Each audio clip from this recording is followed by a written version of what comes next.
¿Qué pasa cuando el peligro más grande para un grupo no viene de afuera, sino de adentro? Es una pregunta que nos hacemos mucho hoy, pero, para las comunidades de fe del primer siglo era un tema de pura supervivencia. Con sus ideas todavía formándose, sin una gran estructura, la amenaza de que alguien de su propio círculo torciera el mensaje era, existencial. Hoy vamos a meternos de lleno en una advertencia potentísima que trata justo de eso, la que encontramos en el capítulo 2 de la segunda carta de Pedro.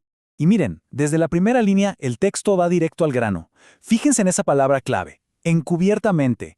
Esto no se trata de un ataque abierto, de frente. Es más bien una infiltración, algo sigiloso.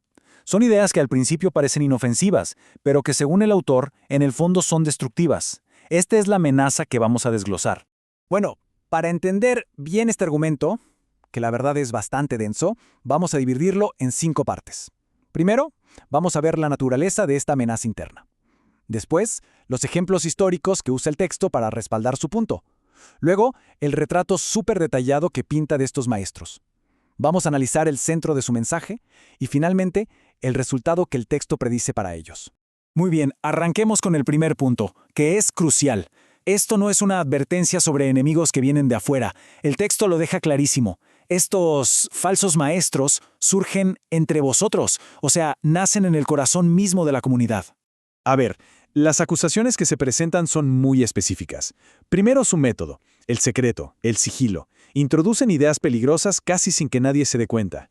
Después, atacan la base de todo, negando a la autoridad que los rescató.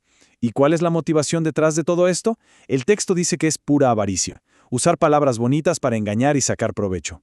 Y el resultado de todo esto es terrible.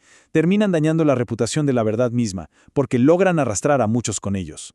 Ahora, para que la advertencia de verdad tenga peso, el autor no solo describe el problema, sino que presenta lo que podríamos llamar evidencia histórica.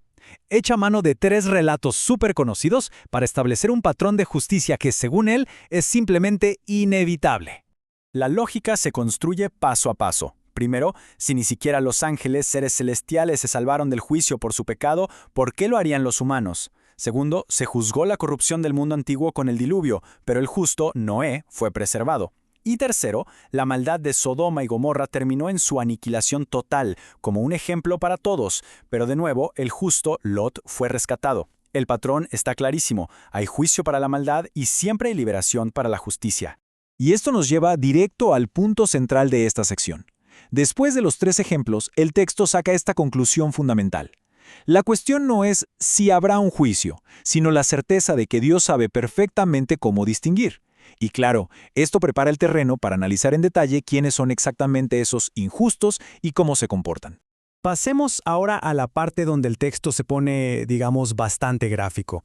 Aquí pinta un retrato increíblemente vívido y duro de estos individuos. El foco ya no está tanto en sus ideas, sino en su carácter, en su comportamiento. Miren, la descripción es implacable. Se les llama atrevidos, tercos, gente que no respeta ninguna autoridad.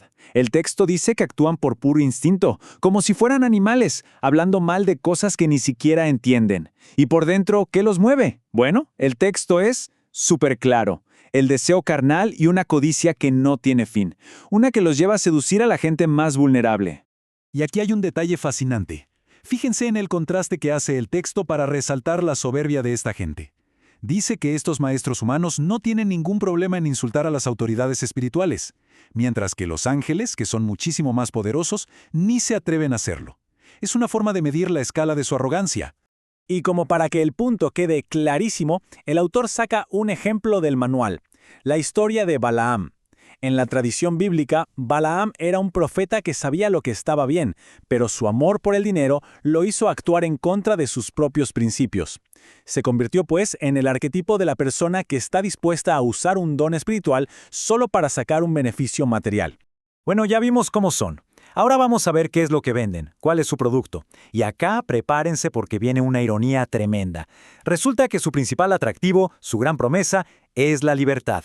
Esta es la frase clave. Es una promesa que a todo el mundo le gusta. ¿Quién no quiere ser libre? Este es el anzuelo que, según el texto, usan para atraer a la gente, sobre todo los que recién están saliendo de una vida de errores y andan buscando algo mejor.